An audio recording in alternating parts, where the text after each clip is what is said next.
Hallelujah hallelujah hallelujah. इब्री लोकांचं पत्र 4 वचन 12। इब्री लोकांचं पत्र 4 कारण देवाचे वचन सजीव सक्रिय कोणत्याही दुधारी तलवारीपेक्षा तीक्ष्ण असून जीव व आत्मा सांधे व मज्जा ह्यांना तिथून आत्मा जाणते आणि मनाचे विचार व हेतू ह्यांचे परीक्षक असे आहे। Hallelujah hallelujah hallelujah. वचन काय सांगते पहा, देवाचे वचन सजीव सक्रिय कोणत्याही दुधारी तलवारीपेक्षा तीक्ष्ण असून जीव व आत्मा सांधे आणि मज्जा यांना भेदून आरपार जाणारे आणि मनातले विचार व हेतू याचे परीक्षक असे ते आहे। बायबल सांगते देवाचं वचनात किती सामर्थ्य पहा। प्रथम सांगते की देवाचं वचन जे सजीव सक्रिय किंवा अनेक प्रकारच्या सामर्थ्याने भरलेलं आहे। देवाचं वचन म्हणजे परमेश्वर पित्याच्या किंवा प्रभू येशू ख्रिस्ताच्या मुखातून निघालेला शब्द। देवाचं वचन म्हटलं तर स्वतः परमेश्वर, स्वतः प्रभू येशू। जसं की योहान 1:1-3 आणि योहान 1:14 ही शब्द देव होता आणि तो देव शरीर मनुष्य बनण्या जगात आला, तो म्हणजे प्रभू येशू। शब्द वचन मानव बनला। आता वचन म्हटलं तर प्रभू येशू आहे आणि प्रभू येशू म्हटलं तर वचन आहे। तर वचन सांगते की मात्र ठिकाणी देवाचं वचन किती सामर्थ्यवान आहे, देवाचं वचन किती शक्तिशाली आहे, कारण वचनच प्रभू आहे। म्हणून वचनात सामर्थ्य, वचनाने बंधनं तुटतात। आपण प्रार्थनेत सहभाग घेतो, प्रार्थनेत येऊन बसतो, आपण प्रभूचं वचन ऐकतो। वचन ऐकत असताना आजार बरे होतात, बंधने तुटतात, समस्या निघून जातात। इतकंच नाही, वचन ऐकत असताना आपल्या स्वतःला आपल्या पापांची जाणीव होते, पाप कबूल करतो, पश्चाताप करतो, परमेश्वराकडे आपण वळले जातो, आपल्यामध्ये परिवर्तन घडलं जाते, सुधारणा घडली जाते प्रभूच्या वचनाच्या द्वारे। वचन आपल्या जीवनाच्या आरपार जाते आणि वचनच आपलं जीवन पूर्ण रीतीने बदलवून टाकते। म्हणून बायबल सांगते हे प्रभूचं वचन साधारण वचन आहे, जे मानवाच्या तोंडून निघालेलं नव्हे तर देव पित्याच्या आणि प्रभू येशू ख्रिस्ताच्या मुखातून निघालेले वचन हा शब्द आहे, जो लोकांचा उद्धार करीतो हा शब्द, तारण करीतो हा शब्द हे वचन। म्हणून बायबल सांगते हे देवाचं वचन सजीव सक्रिय कोणते दुधारी तलवारीपेक्षाही तीक्ष्ण, जे सामर्थ्यवान आहे, जे आपल्यामध्ये कार्य करते। म्हणून बायबल सांगते देवाचं वचन कसं कार्य करते पहा। वचन सांगते तेसलोनिकरास पहिल्या पत्रामध्ये 1:13 वचनात देवाचं वचन विश्वास ठेवणाऱ्यामध्ये कार्य करते। ज्या व्यक्तीचा विश्वास परमेश्वरामध्ये प्रभू येशू मध्ये मजबूत आहे, त्या व्यक्तीमध्ये देवाचं वचन काम करणार, कार्य करणार। जसं कार्य करणं म्हटलं तर मात्र त्या व्यक्तीची कामे यशस्वीरित्या पार पडणार, त्या व्यक्तीची योजना पूर्ण करणार, त्या व्यक्तीला जे काही हवंय ते वचन त्या व्यक्तीला पुरवणार।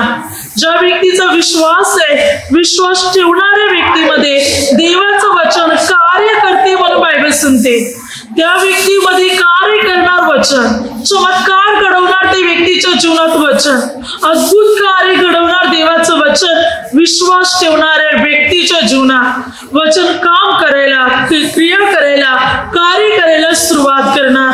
जर आपण देवावर विश्वास ठेवत आहोत, वचनानुसार चालत आहोत, तर वचन आपल्यामध्ये कार्य करणार, वचन आपली बंधने तोडणार। कारण इर्म्या 23:29 प्रभू म्हणतो माझे वचन अग्नीसारखे हातोड्यासारखे, जे मात्र दगडाचे तुकडे करणाऱ्या या हातोड्यासारखं माझं वचन आहे।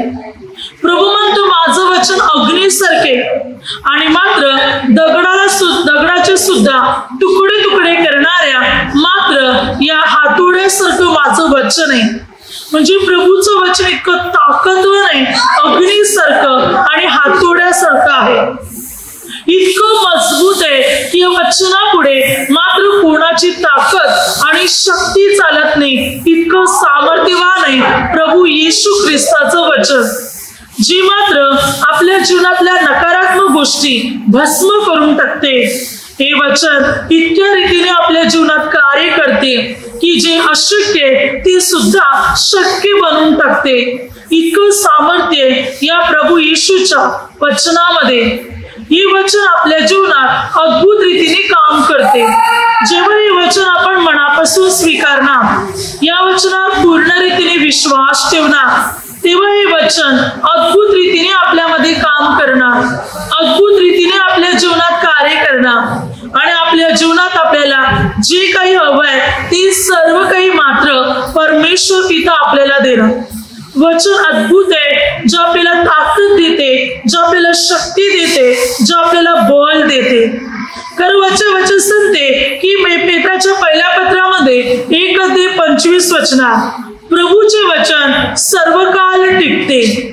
बायबल सांगते की प्रभूचे जे वचन आहे हे सर्व काल टिकणारे वचन आहे. गवत सुकते, फूल कोमसते, पण आमच्या देवाचा शब्द सर्व काळ टिकणारा शब्द आहे. हे वचन टिकणारे शब्द आहेत. Hallelujah, hallelujah. म्हणून वचन सांगते लूक 21:33 आकाश आणि पृथ्वी नष्ट होतील, पण प्रभू येशू म्हणत आहे माझं वचन नष्ट होणार नाही. अनंत कालासाठी, सार्वकालिकसाठी टिकणारं हे प्रभूचं वचन, प्रभूचे शब्द आहेत, जे कधी नाहीच होणार नाही, तर टिकणारं वचन आहे. अनंत कालापर्यंत राहणारे प्रभूचं वचन आहे, जे आपल्या जीवनात अद्भुत काम करते. म्हणून पेत्राच्या पहिल्या पत्रात 1:23 कारण तुम्ही नाशवंत बीजापासून नव्हे तर अविनाशी बीजापासून म्हणजे देवाच्या जिवंत व टिकणाऱ्या शब्दाच्या द्वारे पुन्हा जन्म पावलेले आहात. देवाचं वचन बी आहे. लूक 8:11 आणि वचन सांगते या अविनाशी बीजापासून म्हणजे देवाच्या शब्दाद्वारे तुम्ही नवीन जन्मलेले आहात. या जिवंत वचनाद्वारे तुमचा नव्याने जन्म झालेला आहे. देवाचं वचन आपल्याला एक नवीन जन्म देते. देवाचं वचन आपल्याला सजीव बनवते. म्हणून बायबल सांगते या वचनाच्या द्वारे आपला जन्म झालेला आहे. प्रभूचं वचन आपल्याला जन्म देते. म्हणून बायबल सांगते जो परमेश्वराच्या वचनात चालतो तो या वचनाच्या द्वारे जन्म घेतो. याकोबाचे पत्र 1:18 वचनात आपण त्याच्या सृष्ट वस्तूतील जसे काही प्रथम फल व्हावे म्हणून त्याने स्वतःच्या इच्छेने आपणाला सत्य वचनाने जन्म दिला. या सृष्टीतले आपण प्रभूसाठी प्रथम फल बनावे, प्रथम व्यक्ती, प्रथम वारिस बनावे म्हणून प्रभूने स्वतःच्या सत्य वचनाने, शब्दाने आपल्याला जन्म दिलेला आहे. प्रभूच्या वचनाने आपला जन्म झालेला आहे. प्रभूच्या शब्दाने आपली निर्मिती झालेली आहे. प्रभूने ज्या सृष्टी निर्माण केली, प्रभू बोलत गेला, देवपिता बोलत गेले आणि सृष्टी बनत गेली. प्राणी, पक्षी, जीव जंतू अगदी सर्व काही, आकाश, पृथ्वी, सूर्य, चंद्र, तारे, सृष्टी जी आहे प्रभू बोलत गेले आणि प्रभूच्या शब्दाद्वारे, वचनाद्वारे दुनिया बनत गेली. हालेलुया. म्हणून हा प्रभूचा जो शब्द आहे, प्रभूचं जे वचन आहे ते जन्म देते, ती निर्मिती तयार करते, ती सजीव बनवते. म्हणून पहिलं वाक्य काय वापरले? देवाचं वचन सजीव आहे. सजीव म्हणजे जिवंत आहे. देवाचं वचन जे माणसाला जिवंत करते. कारण प्रेषितांचे कृत्य 7:38 वचनात बायबल सांगते की मोशेला जी वचनं देण्यात आली होती ती जिवंत वचनं होती. देवपिता मोशे बरोबर बोलला आणि इस्रायल लोकांना शिकविण्यासाठी देवपित्याने जी वचनं दिली ती जिवंत वचनं दिली. म्हणजे देवाचं वचन सजीव, जिवंत आहे, जे माणसामध्ये जीवन भरते, जे माणसाला जीवन देते. 11 लाजर मरण पावला होता. मरून 4 दिवस लोटलेले होते. त्याचं शरीर सडलं असणार, कुजलं असणार, दुर्गंधी येत असणार. मार्तीने पण तेच वाक्य वापरले की आता त्याला दुर्गंधी येत असणार. पण प्रभूने म्हटलं जर तू विश्वास ठेवशील तर देवाचे गौरव पाशील. प्रभूने धूण काढायला सांगितले आणि लाजराला आवाज दिला की लाजरा बाहेर आहे. तेव्हा तो मेलेला प्रेत वस्त्राने गुलांडलेला, तोंड रुमालाने वेष्टिलेला असं जिवंत बनून बाहेर आला. प्रभूने लाजरला शब्दाने त्याला आवाज दिला आणि जो मरण पावला होता, ज्याला मरून 96 तास लोटले होते, 4 दिवस लोटले होते, तो जिवंत बनून सजीव बनून कबरीतून बाहेर आला. Hallelujah, hallelujah. प्रभू येशूने आपल्या वाणीने, आपल्या शब्दाने लाजरला जिवंत केले. प्रभूचं वचन सजीव आहे, जिवंत आहे. जे माणसाला बायबल सांगते जिवंत बनवते, ती माणसाला सजीव करते. नीतिसूत्रे 4:20-22. माझ्या मुला, माझ्या वचनाकडे लक्ष दे, ती तू आपल्या दृष्टीपुढून जाऊ देऊ नकोस, कारण जास्ती लाभतात त्याला जीवन देतात आणि त्याच्या संपूर्ण देहाला आरोग्य देतात. प्रभू म्हणतो माझी वचने तू आपल्या डोळ्यापुढून जाऊ देऊ नकोस, तरी वचन ऐक, या वचनाकडे तू लक्ष दे, कारण ही वचन तुला जीवन देणार, ही वचने तुझ्या संपूर्ण देहाला आरोग्य देणार. म्हणजे प्रभूचं वचन जिवंत आहे, जे माणसाला जीवन देते आणि त्याच्या शरीराला सुद्धा आरोग्य देते. स्तोत्रसहित 107:20 तो आपले वचन पाठवून त्यास बरे करीतो, नाशापासून तो त्यांचा बचाव करीतो. वचन पाठवून वचनाने प्रभू बरे करतो, वचनाने नाशापासून प्रभू आपल्याला वाचवितो. इतकं प्रभूचं वचन सामर्थ्यवान वचन आहे, शक्तिशाली वचन आहे, जो आपल्याला जीवन देते, आपल्याला सजीव बनवते. प्रभू येशू ख्रिस्ताचं वचन. मग नीतिसूत्रे 4:10. माझ्या मुला, माझी वचने ऐकून घे, म्हणजे तुझ्या आयुष्याची मर्यादा वृद्धिगत होईल.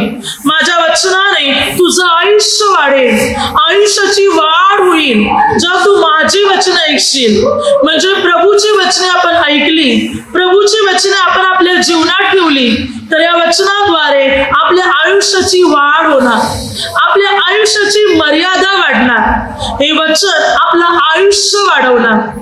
इतकं देवाचं वचन सामर्थ्यवान वचन आहे, जे आपल्याला जीवन देते, सजीव बनवते आणि आपल्या आयुष्याची सुद्धा वाढ करते. प्रभू येशू ख्रिस्ताचं वचन, देव पित्याचं वचन आपल्या जीवनात अद्भुत रीतीने कार्य करते. पुढे वचन काय सांगते पहा, प्रभूचं वचन सक्रिय आहे. सक्रिय या शब्दाचा अर्थ कसा येतो बघा. सक्रिय म्हटलं तर समर्थ, सक्रिय म्हटलं तर क्रिया करणार, क्रियापद, म्हणजे जी कृती करू शकते, ज्याच्याने कार्य घडू शकते, असं वचन आहे जे करण्यास समर्थ आहे, ताकदवान आहे. असं वचन आहे प्रभूचं सक्रिय क्रियापद, ज्याच्यामध्ये क्रियापद आहे, जे क्रिया करू शकते किंवा जे समर्थ आहे, ज्याला कोणती गोष्ट अवघड मिळत नाही. असं वचन आहे प्रभू येशूचं वचन. हालेलुया. जसं की मार्क 3:1-5 बायबल सांगते, जेव्हा प्रभू त्या ठिकाणी मात्र शिकवत होते, तेव्हा तिथे एक मनुष्य होता ज्याचा हात वाळलेला होता. वाळलेला म्हणजे काय, वचन काय सांगते पहा, हात वाळलेला मनुष्य. वाळलेला म्हणजे सुकलेला होता त्याचा हात. वाळलेला म्हणजे वाकडा झालेला नाही, वाळलेला म्हणजे सुकलेला होता. हालेलुया. या माणसाचा हात वाळलेला म्हणजे सुकलेला होता. अगदी आणखी स्पष्टीकरण तुम्हाला हवं असेल, जर तुम्हाला मराठीमध्ये बायबलमध्ये याचं स्पष्टीकरण कळत नसेल तर तुम्ही हिंदी बायबल पाहू शकता, त्याच्यामध्ये तुम्हाला स्पष्ट कळेल. सुका हुआ हात म्हणजे सुकलेला हात. Hallelujah, hallelujah. त्याचा हात सुकलेला होता, सुकलेला, वाळून गेलेला सुकलेला, म्हणजे त्या हातात जीव नव्हता, त्या हातात प्राण नव्हते, तो हा सुकलेला हात होता. परंतु बायबल सांगते प्रभू येशूने त्याला म्हटलं आपला हात लांब कर. जो प्रभूने शब्द त्याला सांगितले त्याने आपला हात लांब केला आणि तो दुसऱ्या हातासारखा बरा झाला, दुसऱ्या हातासारखा बनला. बघा, जो हात सुकलेला होता, जो क्रिया करत नव्हता, ज्याच्यामध्ये जीव प्राण नव्हता, सुकून गेलेला सुकलेला हात, प्रभूने म्हटलं आपला हात लांब कर आणि हात जिवंत झाला, क्रिया करू लागला. सुकलेला हात सजीव बनला, क्रिया करू लागला. प्रभूने अनेक अशा लोकांना बरे केले, जसे की जे अपंग होते, पंगू होते, लंगडे होते, चालू शकत नव्हते, ऐकू शकत नव्हते, बोलू शकत नव्हते.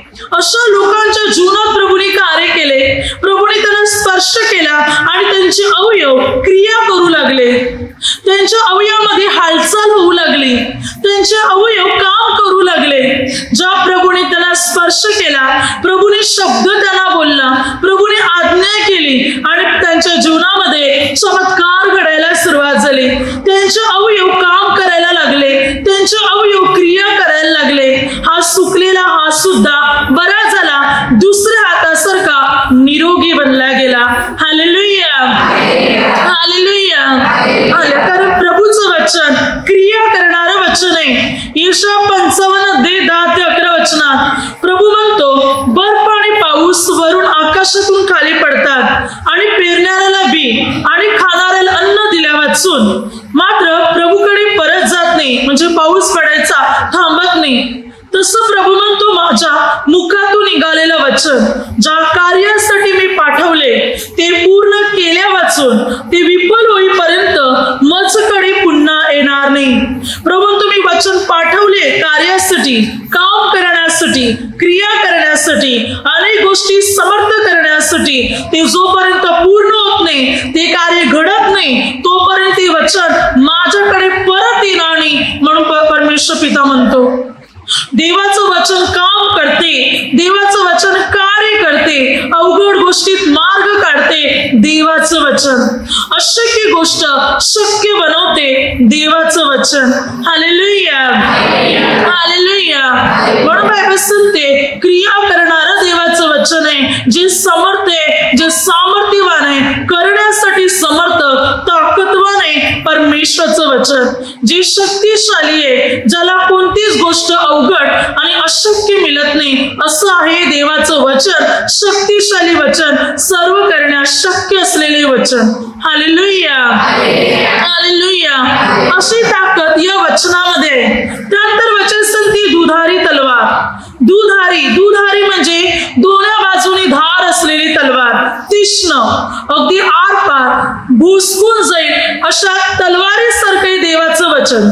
तलवार जर माणसाच्या पोटात घुसकली तर रक्त आणि आतडी बाहेर पडतील. प्रभूचं वचनही या दुधारी तलवारीसारखं तीक्ष्ण आहे. जेव्हा ती माणसाच्या आत जाते, माणसाच्या जीवनात जाते, तेव्हा माणसाच्या आत, माणसाच्या जीवनात असलेले आजार, पीडा, समस्या, दुःख, तणाव सर्व बाहेर टाकते. या सर्व वाईट गोष्टी बाहेर फेकून देते आणि त्या माणसाला निरोगी, स्वस्थ अगदी बनवते, सामर्थ्यवान, शक्तिशाली बनवते, आनंदी त्या व्यक्तीला बनवते. परमेश्वराचं वचन जे दोनधारी तलवारीपेक्षा तीक्ष्ण आहे आणि मात्र हे वचन इतकं सामर्थ्यवान वचन आहे की मानवी जीवनच बदलून टाकते. बायबल सांगते एफेसकरास पत्र 6:17, तारणाचे शिरस्त्राण व आत्म्याची तलवार म्हणजे देवाचे वचन ही घ्या. वचन तलवार आहे. बायबल सांगते तारणाचे शिरस्त्राण, आत्म्याची तलवार म्हणजे वचन. आत्म्याची तलवार म्हणजे वचन आहे, ते वचन तलवार आहे. तलवार आहे ज्या तलवारीने म्हणजे वचनाने आपण सैतानावर वार करू शकतो, सैतानाच्या गोष्टींना भस्म करू शकतो, सैतानाकडून आलेले तीर आपण नष्ट करू शकतो वचनाच्या तलवारीद्वारे. वचनाच्या तलवारीने आपण स्वतःची सुरक्षा सैतानापासून, दुष्ट आत्मेपासून करू शकतो. हे वचन ही तलवार आहे. Hallelujah, hallelujah. म्हणून बायबल सांगते देवाचं वचन तलवार आहे, दुधारी तलवारीपेक्षाही तीक्ष्ण आहे. परमेश्वर पित्याचं वचन, प्रभू येशू ख्रिस्ताचं वचन जे सैतानाला तुडवून टाकते, सैतानाला नष्ट करते, सैतानी आत्मे भस्म करते, हे देवाचं वचन जे तलवारीसारखं तीक्ष्ण आहे. Hallelujah, hallelujah. पुढे बायबल सांगते देवाचं वचन जीव आणि आत्मामध्ये काम करते. देवाचं वचन जीव आत्मामध्ये काम करणारं वचन आहे. युहान 6:63 वचन. प्रभू येशूने म्हटलं, मी जी तुम्हाला वचन सांगितलेली आहे ती जीव आणि आत्मा असे. देहापासून काही लाभ नाही, आत्म्यापासून लाभ आहे आणि माझं वचनच आत्मा आणि जीवन आहे. प्रभूचं वचन आत्मा आणि जीवन आहे, कारण प्रभूचं वचन आत्मा आणि जीवामध्ये काम करतो. पण आत्मा आणि जीव आपल्याला दिसत नाही, आत्माने जीवाला आपण पाहू शकत नाही, पण देवाचं वचन जे आपण पाहू शकत नाही त्याच्यामध्ये पण काम करते. करते, आत्म्यामध्ये सुद्धा आणि जीवामध्ये सुद्धा काम करते प्रभूचं वचन. आत्मा आणि जीवामध्ये, आत्म्यामध्ये काही समस्या आहेत का? बघा, आपण पाहतो काही दुष्ट आत्म्याने पीडित असलेले लोक, अगदी मानसिक तणाव म्हणजे दुष्ट आत्म्याने पीडित असलेले लोक जेव्हा प्रभूकडे येतात, प्रभूचं वचन ऐकतात, प्रार्थनेत बसतात, तेव्हा प्रभूचं वचन त्या आत्म्यात काम करते आणि त्या दुष्ट आत्म्याला काढून टाकते आणि त्याच्या जीवात जी समस्या असते ती समस्या मात्र हे वचन दूर करते. वचन त्याच्या जीवामध्ये आणि त्याच्या आत्म्यामध्ये काम करते. मग तो दुष्ट आत्मा असो या मानवी आत्मा असो, त्या आत्म्यात जाऊन वचन काम करते. Hallelujah, hallelujah. इतकं ताकदवान देवाचं वचन आहे, जे आपल्याला दिसत नाही ते वचनाला दिसत आहे आणि वचन त्याच्यामध्ये पण काम करते. पुढे बायबल सांगते की मात्र सांधे आणि मज्जा यांना भेदून जाणारे परमेश्वराचं वचन आहे. सांधे, हाडे, आपले जे सांधे शरीराच्या हाडांचे, आपल्या हातापायचे जे सांधे, सांध्यामध्ये आपल्या हाडांमध्ये, हाडाच्या मध्ये असलेल्या मज्जा, त्याच्यामध्ये सुद्धा देवाचं वचन जाऊन काम करते. जसं की बघा, यजकेल या पुस्तकामध्ये 37 अध्यायामध्ये परमेश्वर पित्याने यजकेलला एका अस्थिच्या हाडांच्या खोऱ्यामध्ये नेले आणि देव पित्याने या यजकेलला म्हटले की मात्र या हाडांना माझं वचन दे, संदेश दे. तेव्हा यजकेलने त्या हाडांना देव पित्याचं वचन दिलं, संदेश दिला. तेव्हा ती हाडं एकमेकाला जोडली गेली, हाडांवर मांस आणि स्नायू चढलं गेलं आणि हाडांवर मांस स्नायू चढून हाडांची माणसे बनली गेली. बघा, या हाडाने वचन ऐकलं, जी मेलेल्या माणसांची हाडे होती, परंतु जेव्हा त्या हाडाने वचन ऐकलं, या वचनाने हाडामध्ये काम केलं, हाडे एकमेकाला जोडली गेली, हाडामध्ये आपोआप मांस आणि स्नायू चढलं गेलं आणि हाडांची माणसे बनली गेली. तेव्हा मात्र परमेश्वर पित्याने यजकेलला म्हटले, आत्म्याला आज्ञा कर. तेव्हा यजकेलने आत्म्याला आज्ञा केली, यजकेलने आत्म्याला संदेश दिला, वचन दिलं आणि आत्मा त्या ती जी मेलेल्या माणसांच्या हाडांची जी शरीरे तयार झाली होती त्या शरीरामध्ये तो आत्मा आला. जेव्हा आत्मा आला तेव्हा ती सर्व माणसे जिवंत झाली आणि आपापल्या पायावर उभी राहिले. एक मोठी सेना आपल्या पायावर उभी राहिली. पहा, यजकेलने मेलेल्या माणसांच्या हाडांना वचन दिले, हाडाने काम केलं, हाडामध्ये वचनाने काम केलं, हाडं जोडली, हाडं सजीव बनली, जिवंत झाले, मानव बनले गेले, आत्मा त्यांच्यामध्ये आला आणि ते सजीव जिवंत बनले गेले. देवाचं वचन हाडांमध्ये, मज्जा याच्यामध्ये काम करते, सांध्यामध्ये काम करते. अनेक लोक हाडांच्या आजाराने पीडित आहेत, सांध्यांच्या आजाराने पीडित आहेत, परंतु परमेश्वरचं वचन ऐकत असताना हे परमेश्वर पित्याचं वचन आपल्या हाडांमध्ये, आपल्या सांध्यामध्ये जाणार आणि जिथे काही समस्या आहे ती समस्या हे वचन दूर करणार आणि सर्व काही निरोगी आणि व्यवस्थितरित्या करणार प्रभू येशूचे वचन. इतकं ते ताकदवान आहे, इतकं ते शक्तिशाली आहे प्रभूचं वचन की ते आपल्या हाडांमध्ये जाते. आपल्या हाडाच्या मध्यभागी जो मज्जा आहे त्याच्यामध्ये देवाचं वचन जाते आणि त्याच्यामध्ये वचन काम करते. त्या वचन त्याच्यामध्ये काम करून हाडामध्ये ताकद भरते. तुटलेली हाडे, वाकलेली हाडे, हाडामध्ये गॅप पडलेले त्यांना जोडते वचन. वचन हे हाडे जोडते, मन त्यांच्यामध्ये मजबूती आणते. इतकं ताकदवान आहे प्रभू येशूचं वचन, इतकी शक्ती आहे वचनामध्ये, इतकी ताकद आहे प्रभू येशूच्या वचनात. पुढे वचन सांगते की प्रभूचं वचन विचार आणि हेतू याचे परीक्षक असे आहे. विचार आणि हेतू, देवाचं वचन आपल्या विचाराची सुद्धा परीक्षा घेते आणि आपले विचार शुद्ध करते. आपले विचार जाणते प्रभूचं वचन. प्रभूच्या वचनाला कळते की माणसामध्ये कोणते विचार चालू आहेत, त्यांच्या मनामध्ये काय काय चालू आहे. जसे की यजकेल 11:5 बायबल सांगते, परमेश्वर यजकेलने या लोकांना म्हटलं, ज्या परमेश्वर पित्याने यजकेलला सांगितलं, सांग या लोकांना की तुमच्या मनात काय काय येते ते मी जाणतो. प्रभूला माहिती आहे आपल्या मनात काय काय येते. देवाचं वचन आपल्या विचाराचे सुद्धा परीक्षा करते, विचार सुद्धा जाणते. प्रभूचं वचन कोणत्या व्यक्तीमध्ये कोणते विचार चाललेले आहेत हे वचनाला कळते विचारानुसार त्या व्यक्तीमध्ये काम करते. आपले विचार स्वच्छ आहे, आपले विचार चांगले आहेत, तर वचन चांगल्या प्रकारे आपल्यामध्ये काम करणार. वचन चांगल्या रीतीने आपल्याला अनुग्रह देणार. आपल्यामध्ये मात्र विश्वास आहे, हा मी बरा होणार, हा ही माझी बंधने तुटणार, हा माझ्या जीवनात प्रभू चमत्कार करणार, तर त्याप्रमाणे वचन येऊन कार्य करणार.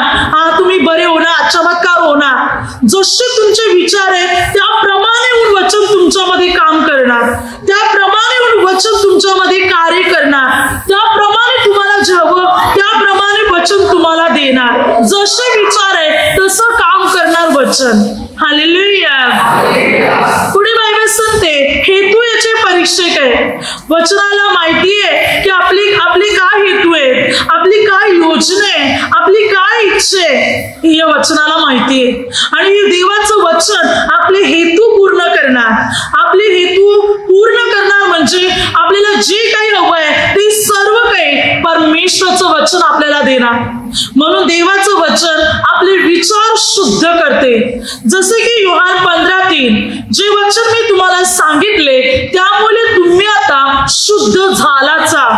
प्रभूचं वचन आपल्याला शुद्ध करते, आपले विचार शुद्ध बनवते. इफिसियन्स पत्र 5:26 ख्रिस्ताने मंडळीला वचनाद्वारे जलस्नानाने स्वच्छ करून पवित्र करावे. प्रभू येशू आपल्या वचनाने आपल्या मंडळीला स्वच्छ करतो, मंडळीला पवित्र बनवतो. वचनाच्या जलस्नानाने, वचनाने प्रभू आपले विचार शुद्ध करतो, आपलं अंतःकरण शुद्ध करतो. वचन आपल्याला शुद्ध बनवते. म्हणून वचन सांगते की मनातले विचार आणि हेतू याचे परीक्षक असे आहे देवाचं वचन, जे विचार शुद्ध करते आणि विचारानुसार आपल्यामध्ये काम करते, आपले हेतू पूर्ण करते. आपल्या गरजा, आपल्या इच्छा, आपल्या मागण्या किंवा आपल्याला काय हवंय हे वचन जाणते आणि त्याप्रमाणे वचन काम करते. वचनाने सर्व गोष्टी करतात, कारण वचनच प्रभू येशू आहे, वचनच मात्र परमेश्वर आहे. म्हणूनही वचन काम करते. म्हणून बायबल काय सांगते पहा, वचन सांगते की कोरिंथीकरास दुसरे पत्र 1:20 देवाची वचने किती असो त्याच्या ठाई होय आहेत. बायबल सांगते प्रभूची वचने किती पण असोत पण त्या वचनामध्ये प्रभूमध्ये होय आहे. होय होकारात्मक आहे, नकारात्मक नाही, होकारात्मक चांगलं आहे आपल्यासाठी. देवाची वचने किती असली तरी ते आपल्या तारणासाठी आहेत, आपल्या उन्नतीसाठी आहेत, आपल्या चांगल्यासाठी, आपल्या भल्यासाठी आहेत प्रभूची वचने. म्हणजे प्रभूचं वचन आपली बंधने तोडून टाकते, आपले अडथळे नाहीसे करते, आपल्या समस्या दूर करते, आपल्यामध्ये अद्भुत काम घडवते प्रभू येशूचं वचन. आज जर ही वचन आपण ऐकत आहोत, ही वचन आपल्याला आपल्या जीवनात धारण करत आहोत, ग्रहण करत आहोत, तर आपली बंधने तुटणार, आपले अडथळे दूर होणार. वचनाच्या बाबतीत भरपूर वचन आहेत बायबलमध्ये की वचन कशा प्रकारे आपल्या जीवन शांती देते, आपली बंधने तोडते, आपल्या जीवनातले अडथळे नाहीसे करते प्रभू येशूचं वचन, देव पित्याचं वचन. आणि आज हे वचन आपण ऐकत आहोत, ग्रहण करत आहोत, तर आपली सर्व बंधने तुटणार, आपले सर्व अडथळे दूर होणार, आपल्या सर्व समस्या निघून जाणार, कारण वचन अद्भुत प्रमाणे आपल्या जीवनात काम करत असते. Hallelujah, hallelujah. आता माझ्या शब्दाद्वारे जे काही चुकलं असेल त्याबद्दल मला क्षमा असावी. Hallelujah, hallelujah.